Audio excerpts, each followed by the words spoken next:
Hi guys, and welcome back to another YouTube video. In this video we'll be going through the, defenders, as we need to go through with all the carnage that we've had this week, with Day getting suspended for 2 weeks, Doherty out with a knee injury for 4 to 6 weeks, along with some other people not really performing in the defense. There's only really 2 or 3 guys that I'm confident with that can go consistently score 80, at least 80 each week.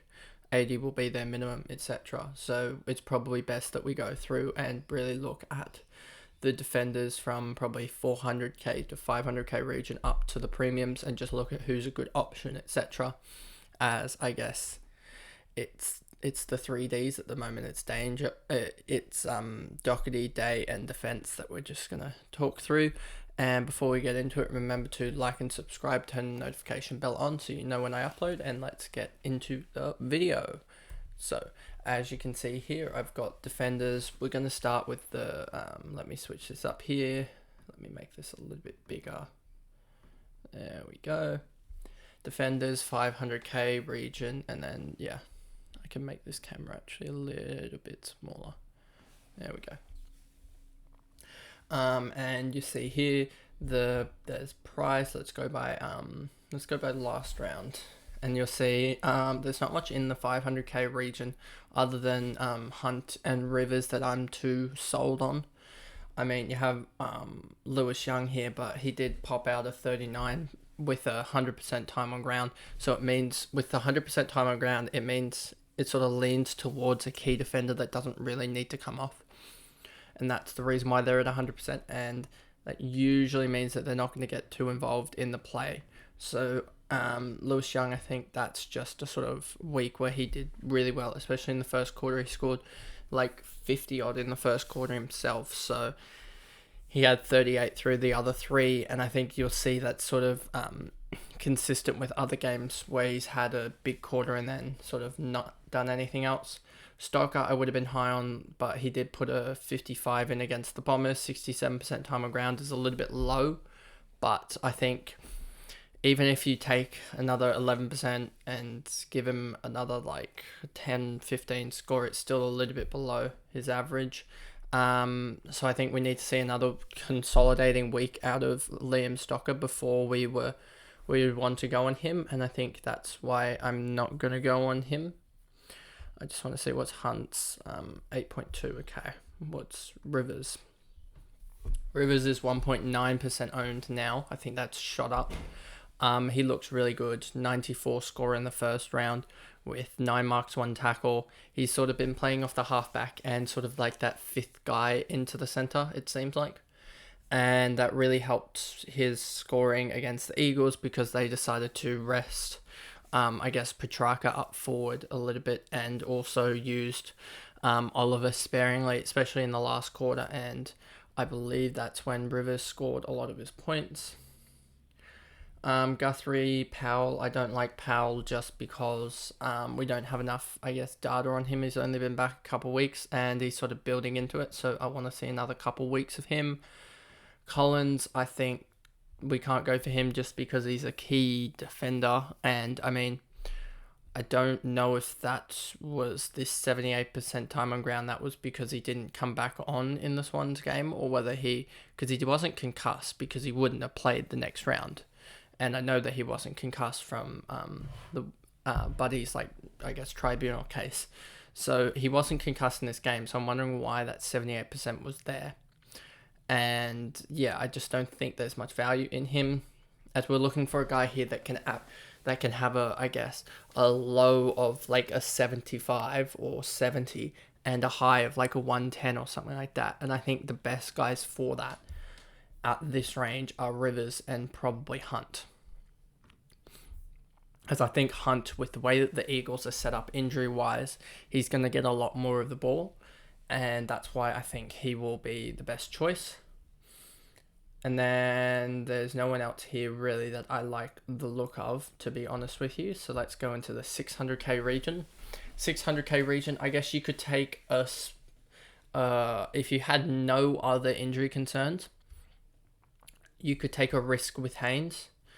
I mean, but I would say that this is a very, very big hit or miss. Could be a plus or minus like 5k rank killer or gainer if you choose him. So it's a very, very risky option. As I think he averages maybe he probably averages 75, but it's going to be so hit or miss. I think that you'll have a game where he scores 110 and a game where he scores like 50 or 60, like here, and then maybe other games. So I don't think he'll hold the 85 average, but we'll have to wait and see. Ollie Florent is somehow averaging 90, and he's a better option, but at 680k, you're starting to get into the guys that you really want to have big games more regularly than Ollie Florent probably can, as I don't think he'll have a 33 disposal game pretty much the rest of the season. And then you come to Wilkie, and I think he's an option, especially with his high marks. He's gone 9, 13, 11. I think he could easily go 10 marks a game quite easily. And with the way he does it at the moment, he's making up quite a bit of ground with having high marks and tackles count. Like it was 15 and 16 in these last couple of games. So if that holds, but I don't think it will, I think it will go back to like 10 or 11 rather than 15. That sort of allows him to get that 100 to 110 type score. Hunter Clark is another guy. I'm actually going to switch this to 3 round averages as we start to see better guys.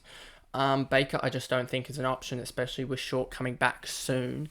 And I don't know whether they have updated. I'll look on my phone if they've updated the AFL injuries, because I know that they updated it for Melbourne, but I don't know if they updated it for Richmond.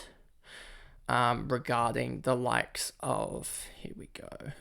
Where is he? Short is only 1 more week out, so there's no point getting in Baker because Baker's going to be back to his role where he scored a 55 in a week's time when Short is back, as Short will take up that role.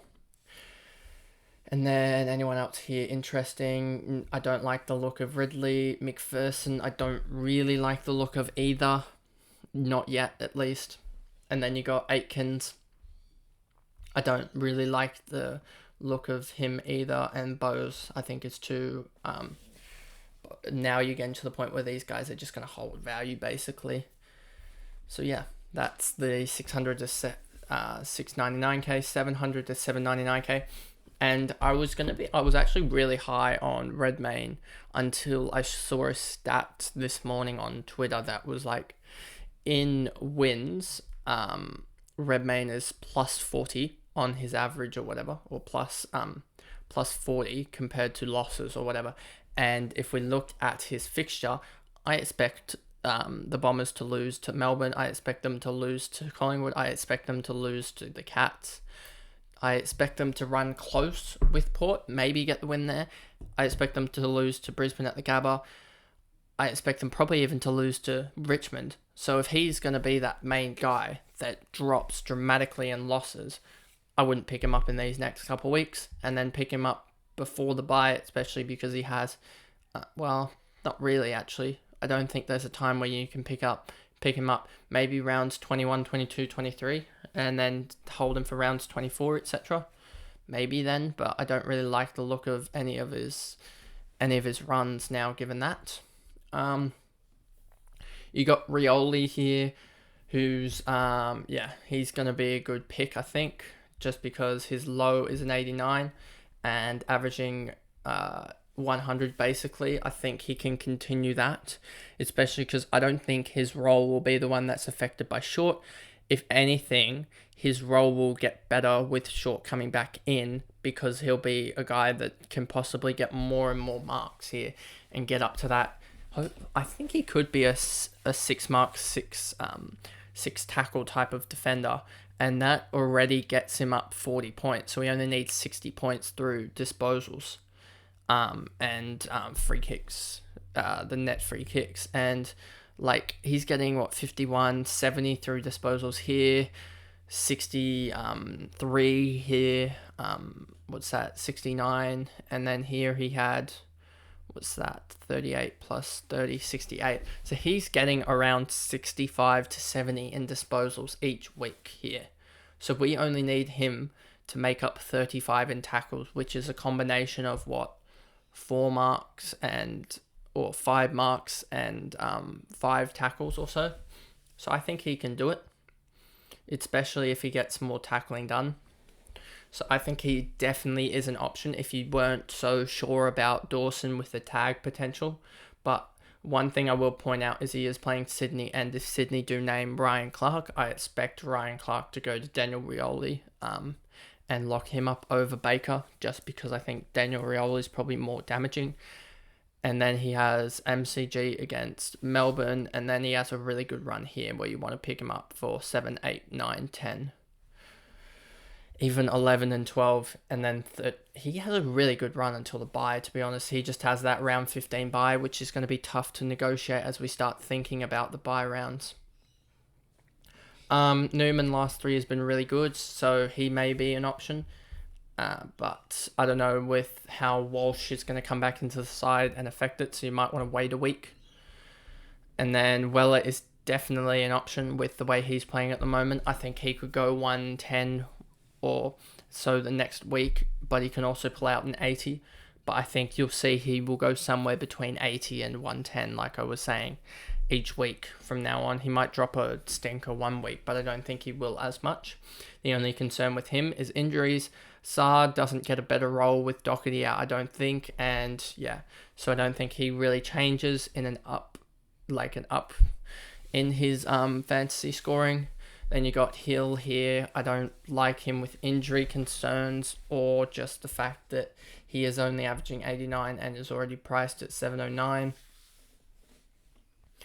And then there's no one really here, and then we go into the 800k region. Duncan, I want to test for 1 more week to see him. Dawson, I don't like the tag potential for the next 2 weeks. And then he's got Collingwood, Geelong, St Kilda. He's got some tag games in here, but are we really worried about the tag given a lot of injury concerns for a lot of these guys? Then Ryan, I'm pretty sure is going to dip back to the mean of 100 for him eventually, as he's slowly getting there.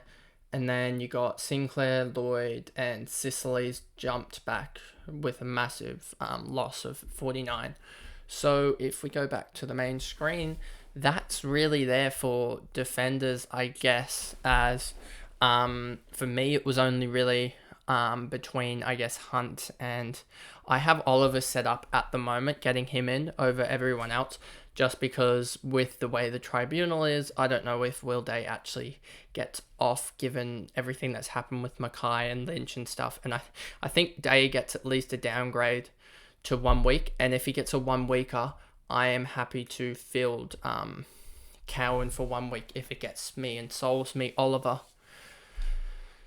So yeah, that's my, I guess, defender emergency podcast. Well, not podcast, but emergency video, I should say, as it was true. If you go by the Pete's AFL Twitter, it was Elmo catastrophe mode, I guess, on Tuesday with all of the injuries, suspensions, etc., throwing everything up in the air, especially given that everyone wants to keep Day that has him.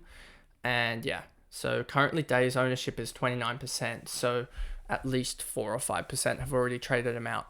So yeah, I'll see you guys in another video. Thanks guys, goodbye.